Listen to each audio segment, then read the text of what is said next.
Number 6 का topic number 4 है AC through capacitor. आपके पास ये एक कैपेसिटर है, ये आपने एसी सोर्स के साथ जोड़ दिया। यहाँ पे आपने एक जो है बल्ब अटैच कर दिया, छोटा सा मतलब ये करंट को ये शो कर रहा है कि करंट यहाँ पे पास हो रहा है या नहीं हो रहा, ठीक है।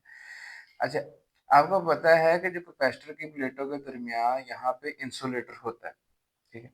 अब इसका मतलब है कि सर्किट तो यहाँ पे एक किस्म का कट है। जब हम एसी सोर्स की बजाय इसको डीसी सोर्स से जोड़ें और ये स्विच क्लोज कर दें, तो मोमेंटली इसमें से करंट पास होगा, कैपेसिटर चार्ज हो जाएगा, फर्दर इसमें से करंट पास नहीं होगा और ये बल्ब रोशन नहीं होगा। हम कहेंगे कि कैपेसिटर में से डीसी करंट पास नहीं होता।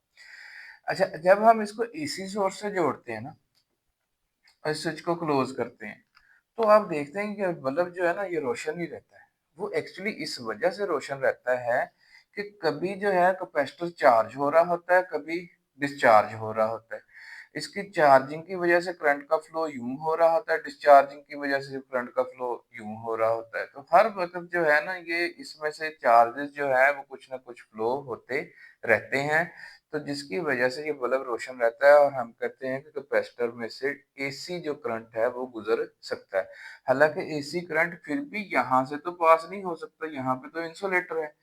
तो ये इसकी कैपेसिटेंस जितनी ज़्यादा होगी, प्लेटों का एरिया वगैरह जितना ज़्यादा होगा, ठीक है? और इस जो आपके पास ये जो सोर्स है, इसकी फ्रीक्वेंसी जितनी ज़्यादा होगी, ठीक है? उतना ये ज़्यादा बेहतर जो है वो कैपेसिटर जो है, वो एसी करंट को गुज़रने की इजाज़त देता है। ये हम आगे डिस्कस करेंगे और एंड तक चलेंगे टॉपिक को लेके। अच्छा, अभी एट एट द इंस्टेंट हम समझेंगे ये स्विच क्लोज़ है, सॉरी स्विच ओपन है, ठीक है। कैपेसिटर की प्लेटों पे कोई चार्ज मौजूद नहीं है, इधर कोई वोल्टेज मतलब यहाँ पे आपने एसी सोर्स जोड़ा हुआ है लेकिन सर्किट क्लोज नहीं है, वोल्टेज मौजूद है लेकिन कोई जो है वो आपके पास करंट फ्लो नहीं हो रहा। जैसे ही हम ये आप ये स्विच को क्या करेंगे, क्लोज करेंगे, ठीक है। अब यहाँ पे आपके पास जो है वोल्टेज हल्की सी बढ़ेगी, ठीक है। कैपेसिटर की प्लेटों पे चार्ज आना शुरू हो जाएगा। लेकिन जब वोल्टेज हल्की सी बढ़ेगी ना, करंट अपनी पीक पे होगा। उसकी वजह क्या है? वोल्टेज तो हल्की सी बढ़ी है तो करंट अपनी पीक पे क्यों है? करंट उस वजह से पीक पे है कि कैपेसिटर की प्लेटों के ऊपर कोई चार्ज मौजूद नहीं था। तो आज इस वजह से करंट अपनी क्या है, पीक पे है। अब जैसे जैसे वोल्टेज बढ़ रही है, इधर प्लेट पे जो चार्ज है वो मोर एंड मोर, यानी इस पे समझ लें कि पॉजिटिव चार्ज आ रहा है और उसके अकॉर्डिंगली इसके ऊपर नेगेटिव चार्ज आ रहा है। जब आपके पास ये पॉजिटिव हाफ साइकिल आ रहा है वोल्टेज का, यानी जब ये पॉजिटिव है और ये आपके पास समझें नेगेटिव है। अब वोल्टेज बढ़ रही है, उसके अकॉर्डिंगली इसके ऊपर चार्ज बढ़ रहा है। शुरू में करंट क्या था, वो अपनी पीक पे था। अच्छा, अब ये यहाँ पे शो किया हुआ है कि जब आपके पास वोल्टेज और करंट जो है वो जीरो है, उस वक्त करंट उसने पीक पे शो किया हुआ है। अब जैसे जैसे ये वोल्टेज बढ़ रही है वैसे वैसे क्यू बढ़ रहा है, इसके भी ऊपर चार्ज बढ़ रहा है। जब आपके पास वोल्टेज वोल्टेज अब आपके पास फॉर एग्जांपल यहाँ पे चार्ज पहुंच गया जी, यहाँ पे वोल्टेज आ गई, ठीक है, उसके अकॉर्डिंगली। लेकिन आपके पास जो करंट है वो रिड्यूस हो रहा है अब। अच्छा, अब करंट क्यों रिड्यूस हो रहा है? क्योंकि देखें इसके ऊपर ये चार्ज बढ़ चुका है, ठीक है। तो नया आने वाला जो चार्ज है उसकी मुखालफत की जा रही है। तो यानी करंट पहले पहले ज्यादा फ्लो होके गया है, ठीक है, पहले ज्यादा करंट था, अब भी करंट फ्लो हो रहा है, ठीक है, इसकी चार्जिंग क्योंकि बढ़ रही है, ठीक है, अब भी करंट फ्लो फ्लो हो रहा है, लेकिन वो पहले के मुकाबले में पीक लेवल पे नहीं है। जब आपके पास ये चार्जिंग और वोल्टेज अपने पीक पे पहुंच जाएगी ना, उस वक्त करंट जो है वो जीरो हो जाएगा। ये यहाँ पे शो किया हुआ है, यानी वोल्टेज अपनी पीक पे, चार्ज अपनी पीक पे, लेकिन करंट क्या हो चुका, जीरो हो चुका। अच्छा, अब है पॉजिटिव साइकिल ही चल रहा है, पॉजिटिव साइकिल अपनी पीक पे है वोल्टेज का, ठीक है, उसके अकॉर्डिंगली ये इसकी चार्जिंग पूरी हो चुकी है, ठीक है। अब उसके बाद वोल्टेज कम हो रही है। अच्छा, ये देखें, ये उसके बाद वोल्टेज कम हो रही है आपके पास जो है। अच्छा, अब यहाँ पे यानी ये जो सोर्स वोल्टेज है ये रिड्यूस हो रही है, लेकिन यहाँ पे कैपेसिटर की प्लेटों के दरमियान वोल्टेज क्या है, ज्यादा है। इसका मतलब है वोल्टेज जब अपनी पीक पे पहुंच के रिड्यूस होनी है, ठीक है, उस वक़्त आपके पास जो है यहाँ पे करंट की डायरेक्शन चेंज हो जानी है। यानी करंट पहले यूँ फ्लो कर रहा था, अब वो करंट यूँ फ्लो कर रहा है, ठीक। अच्छा, इसका मतलब है कि जब आपके पास वोल्टेज जो है अपनी पीक से थोड़ी-सी कम होनी है, तो आपके पास करंट की डायरेक्शन चेंज हो जानी है। यानी अभी वोल्टेज का पॉजिटिव साइकिल ही चल रहा है, लेकिन करंट का नेगेटिव साइकिल शुरू हो चुका है।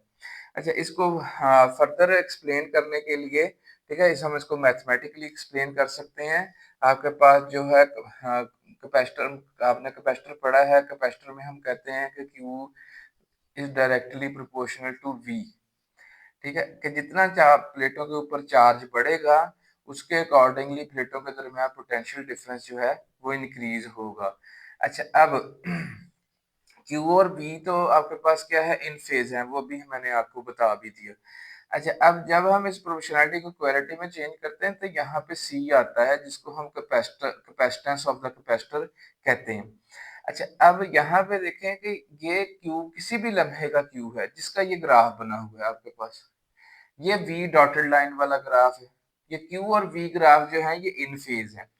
अच्छा, अब ये जो V किसी भी लम्हे की वोल्टेज है, ये आपको पता है कि peak voltage into sine of omega T के बराबर होती है। तो आपके पास ये Q की इक्वेशन आ गई। इसका मतलब है Q भी साइनोसाइडली वेरी कर रहा है, और ये वैसे ही वेरी कर रहा है जैसे V वेरी कर रहा है। यानी जैसे जैसे V वेरी हो रहा है, वोल्टेज बढ़ रही है, Q बढ़ रहा है, वोल्टेज कम हो रही है, Q कम हो रहा है, वोल्टेज नेगेटिव में जाएगी, Q नेगेटिव में चले जाएगा। अच्छा, अब लेकिन यहाँ पे आपको पता है कि जो करंट होता है वो होता है rate of change of rate of flow of charge with respect to time. Rate of flow of charge होता है विद रिस्पेक्ट टू टाइम। तो आपको पता है कि ये आपके पास डिफरेंशियल बन गया, ठीक है ना, कि करंट जो है वो rate of flow of charge है विद रिस्पेक्ट टू टाइम। अच्छा, अब ये जो इधर को बना हुआ है ये टाइम एक्सिस है। अच्छा, इसका मतलब है कि अगर आप करंट किसी लम्हे देखना चाह रहे हैं, तो आप ये जो क्यूब वाली जो आपके पास ग्राफ बना हुआ है, उसका स्लोप जो है वो करंट को रिप्रेजेंट कर रहा होगा। ये समझना बहुत इजी है इस इक्वेशन की मदद से।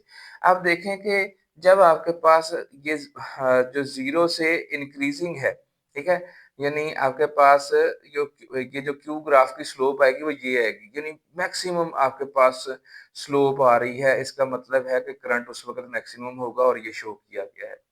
अच्छा, इसके बाद उसकी स्लोप कम हो रही है, क्यू ग्राफ की देखें स्लोप कम हो रही है, यानी यहाँ पे स्लोप फुल ज्यादा है तो करंट पीक पे है, फिर स्लोप कम हो रही है तो करंट रिड्यूस हो रहा है।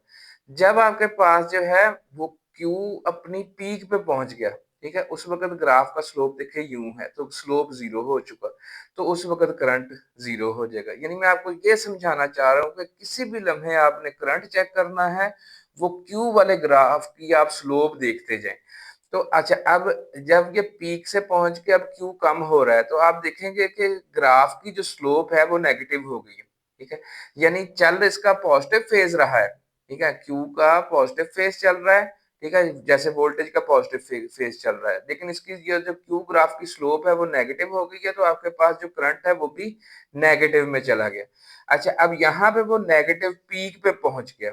सो ये देखें, ये जो क्यू यहाँ पे जीरो है, लेकिन अगर इस ग्राफ की स्लोप देखें तो वो नेगेटिव पीक पे बन रही है। सो करंट जो है वो नेगेटिव पीक पे।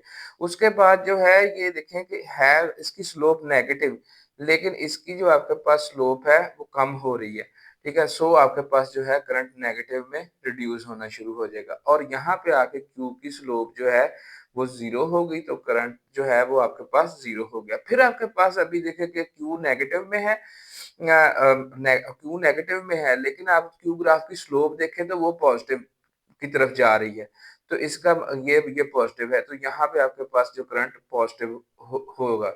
और यहाँ पे जाके देखें कि आपके पास जो क्यू ग्राफ का जो स्लोप है वो हाईली पॉजिटिव होगा। क्यू जीरो है, लेकिन उसका जो स्लोप है वो मैक्सिमम है, तो आपके पास करंट फिर से मैक्सिमम हो गया।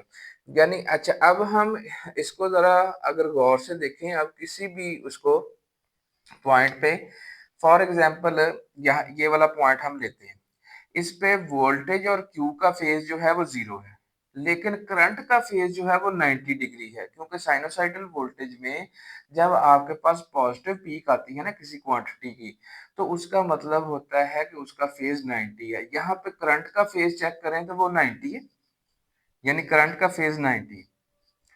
और यहाँ पे वोल्टेज का या क्यू का फेज चेक करें तो वो 0 है। इसका मतलब है कि करंट लीड कर रहा है, और कितना लीड कर रहा है, 90 डिग्री लीड कर रहा है। हम ये सिचुएशन और मुख्तलिफ मुकामात पे भी चेक कर सकते हैं। फॉर एग्जांपल हम यहाँ पे चेक करते हैं। अच्छा, यहाँ पे देखें कि वोल्टेज भी पॉजिटिव पीक से वापस आती हुई 0 हो रही है, और चार्ज भी आपके पास पॉजिटिव पीक से आता हुआ वापस 0 हो रहा है। तो इसका मतलब है कि वोल्टेज या क्यू का फेज जो है वो 180 है। सो वोल्टेज का फेज कह लें या क्यू का फेज कह लें, वो इस टाइम पे 180 डिग्री है। अच्छा, अब इस पे इसी मुकाम पे रहते हुए अगर करंट का फेज देखें तो वो नेगेटिव पीक पे है। अब नेगेटिव पीक पे होता है वो कहाँ पे आपके पास, 270 पे।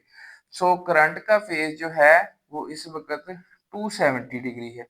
तो आप देखेंगे करंट हमेशा जो है वोल्टेज से या आपके पास चार्ज क्यू से जो है वो 90 डिग्री आगे है, यानी पाई बाय 2 जो है वो लीड कर रहा है। So current is leading voltage, ठीक है, बाय पाई बाय 2 रेडियंस या 90 डिग्री। यहाँ पे भी यही सिचुएशन है कि करंट जो है वो वोल्टेज को या चार्ज क्यू को से लीड कर रहा है, कितना, 90 डिग्री, यानी पाई बाय 2 रेडियन लीड कर रहा है। जब हम इसकी जो है वेक्टर डायग्राम बनाएंगे तो हम, आपको पता है कि इनकी आरएमएस वैल्यू या पीक वैल्यू को इस्तेमाल करते हुए जो है हम ये वेक्टर्स की लेंथ्स ड्रॉ करते हैं, और जो क्वांटिटी जो है वो लीड कर रही हो हम उसको आगे ले जाते हैं। यानी यहाँ पे अगर हम देखें कि वोल्टेज का भी और क्यू का भी ये फेज एंगल 0 है, तो हमने उसको हॉरिजेंटली बना दिया, और उसकी ये जो लेंथ है ये आरएमएस वैल्यू या पीक वैल्यू के बराबर ले ली। और जो करंट की हमने लेनी है वो भी हमने आरएमएस या पीक वैल्यू लेनी है, और वो कितना आगे लेनी है, क्योंकि हमें पता चल गया है कि करंट जो है वो 90 डिग्री या पाई बाय 2 रेडियन लीड कर रहा है। सो हमने करंट का जो वेक्टर बनाना है वो भी आरएमएस और उसकी या पीक वैल्यू के मुताबिक बनाना है, और उसको 90 डिग्री जो है वो वोल्टेज से आगे ले जाना है। सो ये इसकी आपके पास, अगर आपके पास एक एसी सर्किट है जिसमें कैपेसिटर लगा हुआ है, तो उसमें जो करंट है वो 90 डिग्री लीड करेगा। अच्छा, अब यहाँ पे ना जो एक्स सी है, आमतौर पे तो हम जो रजिस्टर थी उसकी रेजिस्टेंस को हमने आर से रिप्रेजेंट किया था, लेकिन ये जो कैपेसिटर वगैरह है या इंडक्टर है, इनकी रिएक्टेंसेस होती हैं और रिएक्टेंस को एक्स से रिप्रेजेंट करते हैं। अब एक्स के नीचे छोटा सा सी डाला हुआ है, इसका मतलब है रिएक्टेंस ऑफ द कैपेसिटर। अच्छा, रिएक्टेंस का भी यूनिट ओहम ही होता है, ठीक है, जैसे रेजिस्टेंस का यूनिट ओहम होता है। तो ये जो रिएक्टेंस है ये भी रुकावट ही है, यानी ये भी एक्चुअली रेजिस्टेंस ही है। अब इसका नाम क्यों मुख्तलिफ है, ये जो रिएक्टेंसेस है ना ये फ्रीक्वेंसी ऑफ द एसी, जो भी एसी सोर्स है उसकी फ्रीक्वेंसी पे डिपेंड करती है। उनकी फ्रीक्वेंसी चेंज होने से ये रिएक्टेंसेस चेंज होती हैं, हालांकि रेजिस्टेंस की सूरत में ऐसा नहीं होता। तो हमने इसलिए इनको रिएक्टेंस से जो है वो रिप्रेजेंट किया। So reactance of the capacitor will be equal to, ये वैसे ही हम ट्रीट करेंगे जैसे रेजिस्टेंस को ट्रीट करते हैं, और रेजिस्टेंस किसके इक्वल होती है, voltage over current. Ohm's law में जैसे हम पढ़ते हैं कि V is equal to I R होता है और इज इक्वल टू V बटा आई होता है, तो इसी तरह X C is equal to V R M S over I R M S. अच्छा, आर एम एस तो आप जानते हैं ये रूट मीन स्केयर वैल्यू होती है। अच्छा, अब X C is equal to, ये 1 ओवर ओमेगा सी के इक्वल होती है, और ओमेगा आपको पता है आपके पास होता है 2 पाई एफ के इक्वल।